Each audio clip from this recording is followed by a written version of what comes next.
Hey guys, I'm just going to take you through a quick wrap up of our COVID-19 unit.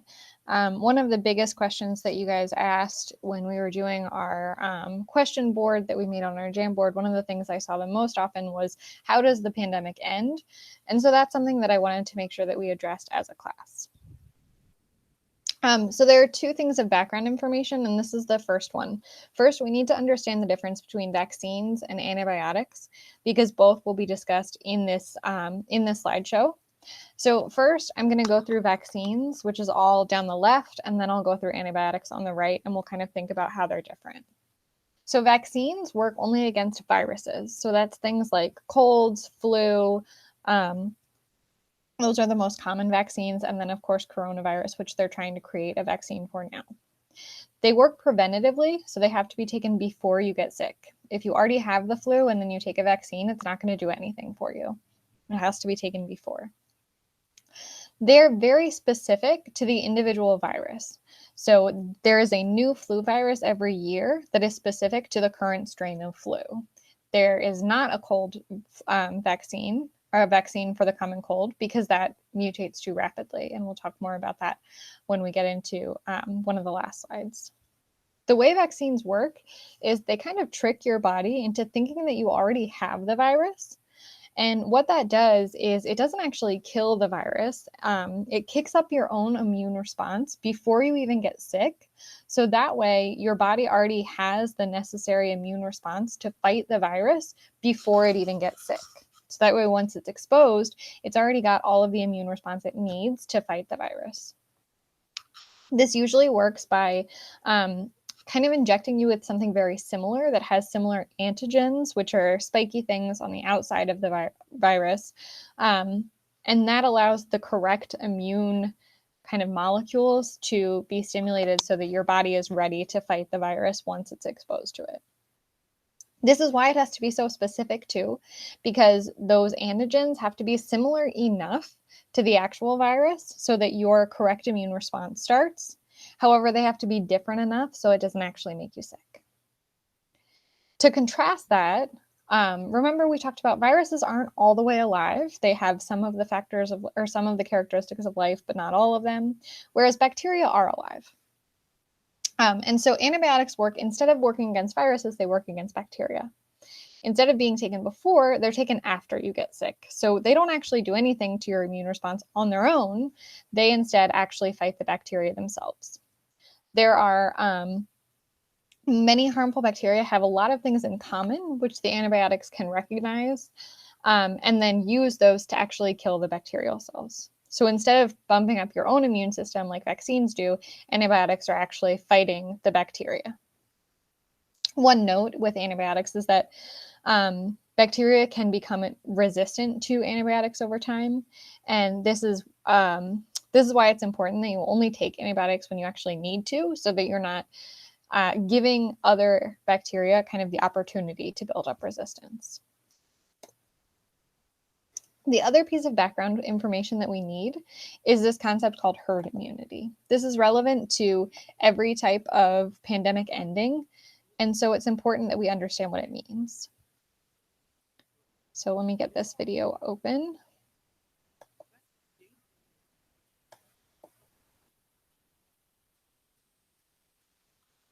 So this is a quick video on herd immunity that will be relevant throughout the slideshow. You've heard that old saying, there's strength in numbers. Well, it turns out numbers may be our greatest defense against the spread of COVID. It's called herd immunity. And the way it works is that once enough of us become immune to the virus, spread of the virus slows, and eventually the pandemic could die.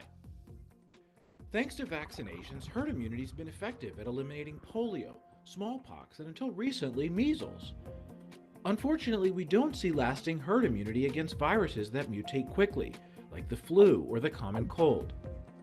Herd immunity is a place we'd like to be with COVID, and sooner rather than later. But how do we get there? It could happen naturally as the virus makes its way through our communities, but that could be dangerous because, as we've seen, many people with COVID become severely ill, and for some, it can actually be deadly. Many have been wondering, do people have some immune protection after they recover? Experts tell us they think that's true, but it's not proven. And if it's true, we're not sure just how long that immunity may last. But since herd immunity is our goal, to know if we're there, we first need to understand how fast the virus infects other people. That reproduction rate is what scientists call the R naught of the virus. And for COVID, that number is somewhere between 2 and 3. So that means each person with coronavirus can infect, on average, between 2 and 3 others. The second part of the herd immunity equation depends on us, specifically how many of us are already immune. In a world where no one is immune to COVID and each of us is at risk, the virus can spread like wildfire. But imagine a world where there is herd immunity. Say 75% of us are already immune. That means 3/4 of the people exposed to anyone with the virus just won't get sick. So even if a few of us have the virus, the rest of us who are immune stop it from spreading. That's the kind of numbers game we're talking about. But it's not a game. It's actually a formula based on that reproductive rate of the virus. Knowing that, we can figure out how many of us need to be immune for us to reach that sweet spot of herd immunity. And that critical threshold for COVID is when 1/2 to 2/3 of the US population is immune. That means somewhere between 150 and 216 million Americans need to be immune to meaningfully stop the virus from spreading throughout the country. But right now, most experts say we're probably a long way away from these kinds of numbers. So just like with many other infectious diseases, the showstopper will be when most people can get a vaccine, once we have one that's proven to work. And the great thing about a vaccine is that it can help build a person's immunity, but without making them sick. Until then, we can all do our part to stop the spread of COVID through physical and social distancing, washing our hands, and staying home when sick. To learn more about herd immunity, visit abcnews.com.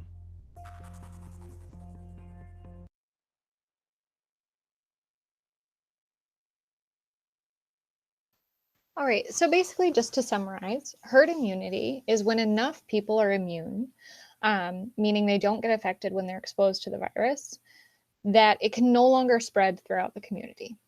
This doesn't mean it has to be 100% of people that are immune. It just has to be enough that they can kind of create a barrier so that the people around them aren't getting sick. So if I was immune and my husband wasn't, then I have less of a chance of getting him sick. So the more people who are immune, the fewer people in the community who get sick. This can happen naturally, just by the people who are left who haven't gotten sick yet.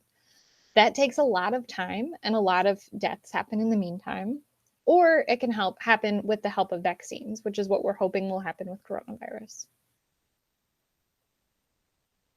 So with this idea of herd immunity in mind, let's look at how a few past pandemics have ended and think about how the coronavirus might end with these in mind. So we're going to look at 5 ways that pandemics have ended by looking at 5 historical pandemics. And I kind of used a stretch here and called the flu a pandemic, even though that's not, it doesn't really fit the definition, but it's important for thinking through our purposes.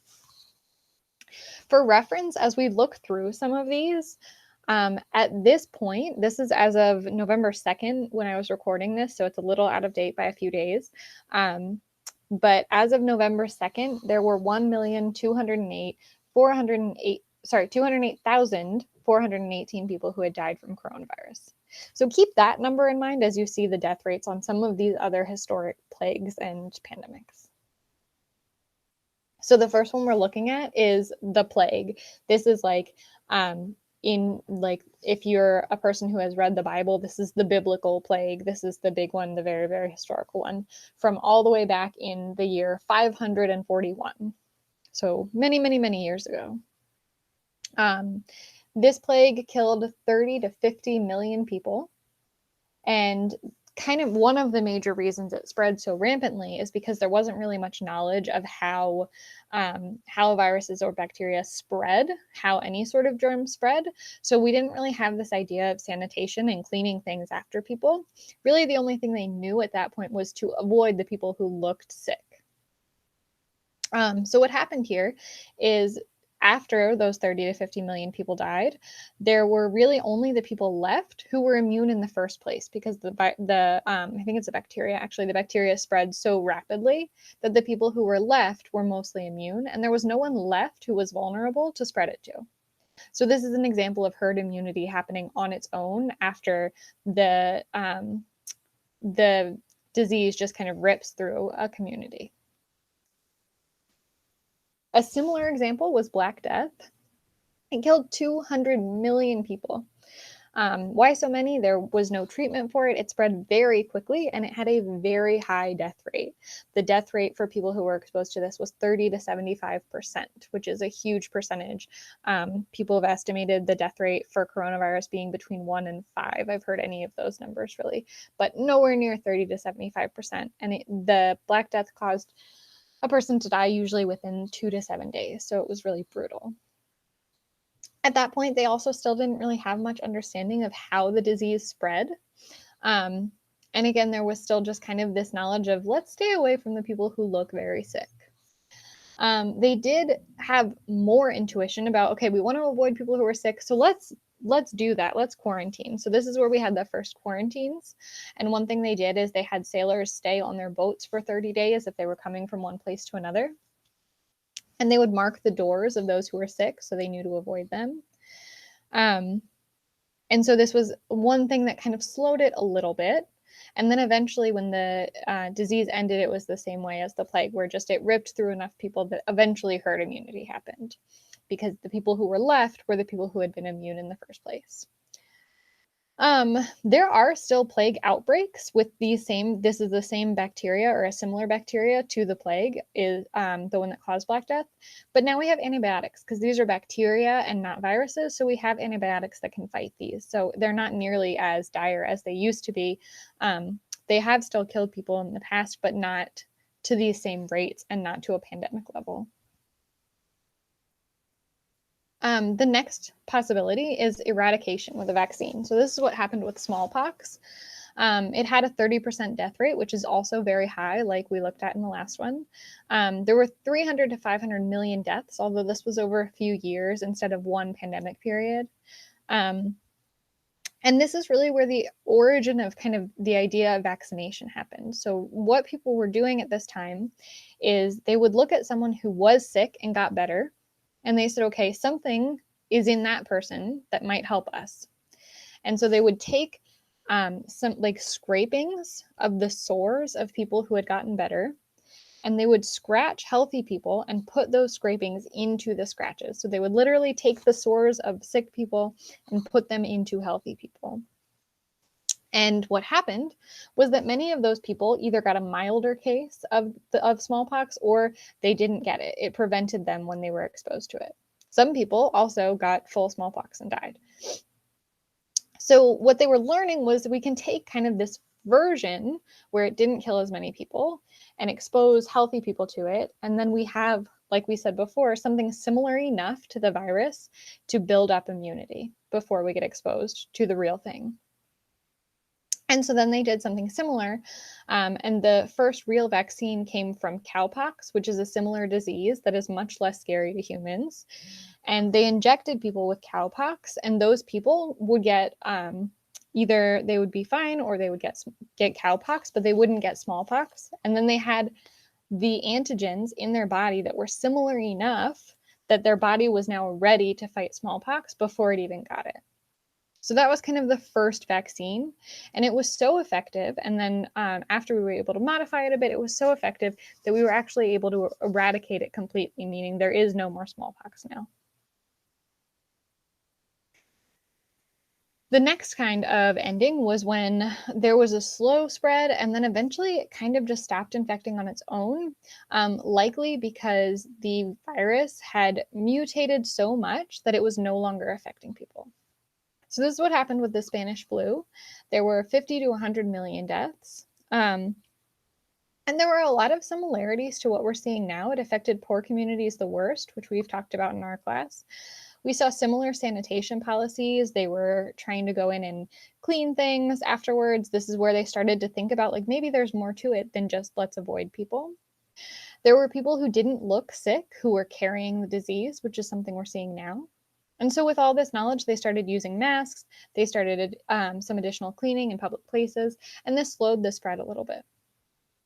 Eventually, the virus just on its own mutated enough that it was no longer killing people, and it just kind of stopped being infecting to people.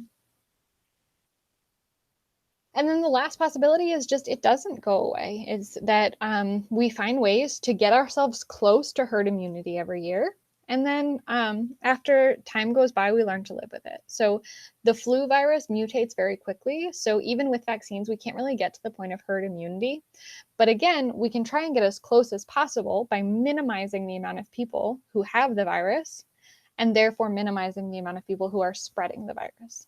So we can get close to it each year, but then by the time the next one comes, we're no longer immune, and that's why there's a new flu vaccine every year. So I'm going to play you another video that has more details on what I was just saying.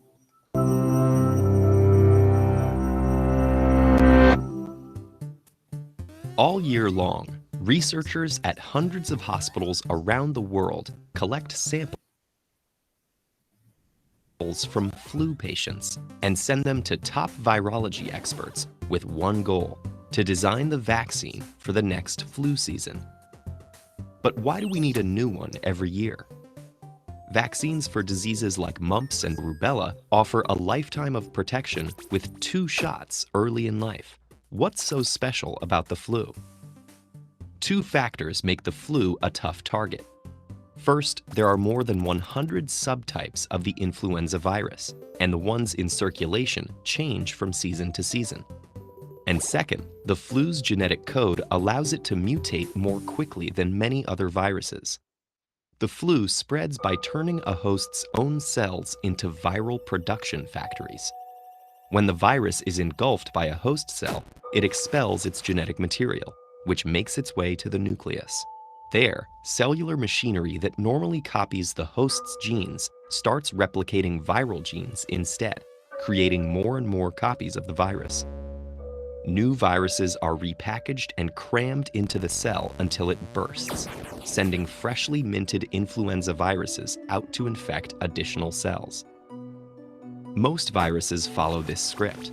The trick with the flu is that its genetic material isn't DNA, but a similar compound called RNA.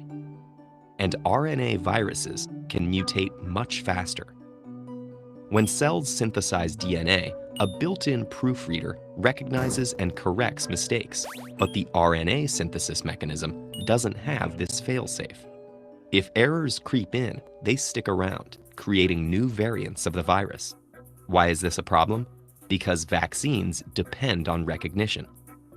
The flu vaccine includes some of the same substances, called antigens, found on the surface of the virus itself. The body identifies those fragments as foreign and responds by producing compounds called antibodies, tailor-made to match the antigens.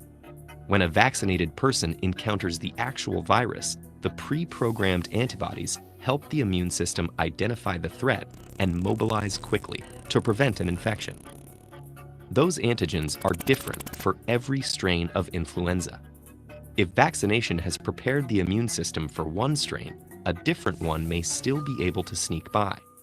Even within the same strain of flu, those rapid genetic mutations can change the surface compounds enough that the antibodies may not recognize them. To make things even more complicated, sometimes 2 different strains combine to create an entirely new hybrid virus. All of this makes vaccinating for the flu like trying to hit a moving, transforming target. That's why scientists are constantly collecting data about which strains are circulating and checking to see how much those strains have mutated from previous year's versions. Twice annually, the World Health Organization pulls together experts to analyze all that data, holding one meeting for each hemisphere.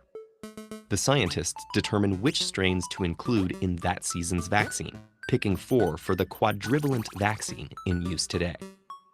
In spite of the flu's evasive maneuvers, in recent years the group's predictions have been almost always correct. Even when flu strains mutate further, the vaccine is often close enough that a vaccinated person who catches the flu anyway will have a milder and shorter illness than they would otherwise. Vaccination also helps protect other people in the community who may not be medically eligible for the shot by preventing those around them from carrying the virus. This is called herd immunity. The flu shot can't give you the flu. It contains an inactivated virus that isn't capable of making you sick. You might feel tired and achy after getting it, but that's not an infection. It's your normal immune response to the vaccine. Some parts of the world use, instead of a shot, an inhaled vaccine that contains a weakened live virus. This is also safe for the vast majority of people. Only those with impaired immune systems would be at risk, but they're typically not given live vaccines. Meanwhile, scientists are working to develop a universal flu vaccine that would protect against any strain, even mutated ones. But until then, the hunt for next year's vaccine is on. Did you enjoy this lesson?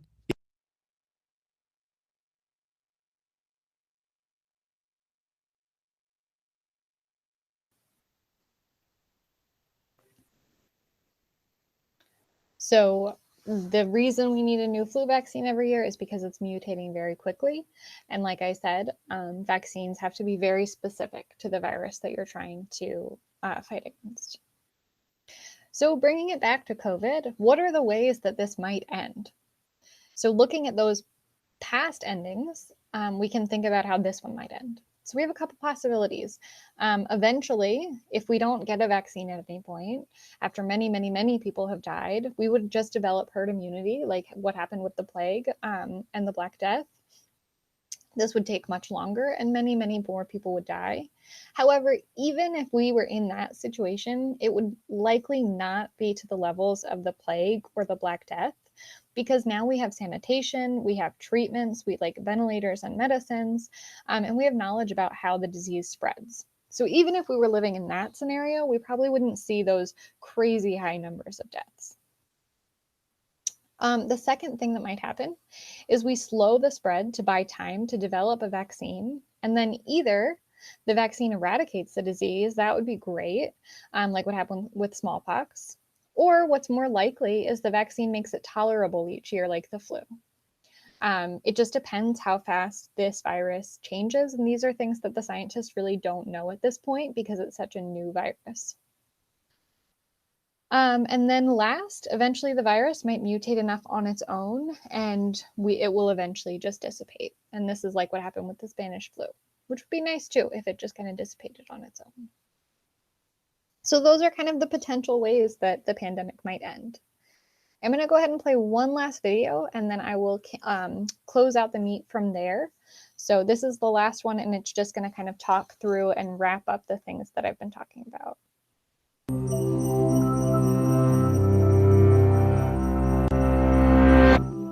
Consider this unfortunately familiar scenario. Several months ago, a highly infectious, sometimes deadly, respiratory virus infected humans for the first time. It then proliferated faster than public health measures could contain it. Now, the World Health Organization has declared a pandemic, meaning that it's spreading worldwide. The death toll is starting to rise, and everyone is asking the same question. When will the pandemic end? The WHO will likely declare the pandemic over once the infection is mostly contained and rates of transmission drop significantly throughout the world. But exactly when that happens depends on what global governments choose to do next. They have three main options: race through it, delay and vaccinate, or coordinate and crush. One is widely considered best, and it may not be the one you think. In the first, governments and communities do nothing to halt the spread and instead allow people to be exposed as quickly as possible. Without time to study the virus, doctors know little about how to save their patients, and hospitals reach peak capacity almost immediately. Somewhere in the range of millions to hundreds of millions of people die, either from the virus or the collapse of healthcare systems. Soon, the majority of people have been infected and either perished or survived by building up their immune responses. Around this point, herd immunity kicks in, where the virus can no longer find new hosts, so the pandemic fizzles out a short time after it began. But there's another way to create herd immunity without such a high cost of life. Let's reset the clock to the moment the WHO declared the pandemic. This time, governments and communities around the world slow the spread of the virus to give research facilities time to produce a vaccine. They buy this crucial time through tactics that may include widespread testing to identify carriers, quarantining the infected and people they've interacted with, and physical distancing. Even with these measures in place, the virus slowly spreads, causing up to hundreds of thousands of deaths. Some cities get the outbreak under control and go back to business as usual, only to have a resurgence and return to physical distancing when a new case passes through. Within the next several years, one or possibly several vaccines become widely and hopefully freely available thanks to a worldwide effort. Once 40 to 90% of the population has received it, the precise amount varying based on the virus, herd immunity kicks in, and the pandemic fizzles out. Let's rewind the clock one more time to consider the final strategy: coordinate and crush. The idea here is to simultaneously starve the virus everywhere through a combination of quarantine, social distancing, and restricting travel. The critical factor is to synchronize responses. In a typical pandemic, when one country is peaking, another may be getting its first cases. Instead of every leader responding to what's happening in their jurisdiction, here everyone must treat the world as the giant interconnected system it is. If coordinated properly, this could end a pandemic in just a few months, with low loss of life.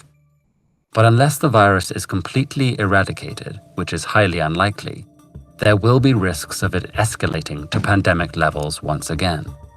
And factors like animals carrying and transmitting the virus might undermine our best efforts altogether. So which strategy is best for this deadly infectious respiratory virus? Racing through it is a quick fix, but would be a global catastrophe and may not work at all if people can be reinfected. Crushing the virus through coordination alone is also enticing for its speed, but only reliable with true and nearly impossible global cooperation. That's why vaccination, assisted by as much global coordination as possible, is generally considered to be the winner. It's the slow, steady, and proven option in the race. Even if the pandemic officially ends before a vaccine is ready, the virus may reappear seasonally, so vaccines will continue to protect people. And although it may take years to create, disruptions to most people's lives won't necessarily last the full duration. Breakthroughs in treatment and prevention of symptoms can make viruses much less dangerous, and therefore require less extreme containment measures. Take heart, the pandemic will end. Its legacy will be long-lasting, but not all bad. The breakthroughs, social services, and systems we develop can be used to the betterment of everyone. And if we take inspiration from the successes and lessons from the failures, we can keep the next potential pandemic so contained that our children's children won't even know its name. Humanity has conquered deadly plagues before. The smallpox virus killed 300 million people in the 20th century alone, but has since been eradicated. Find out how with this video, or learn exactly how viral testing works with this video.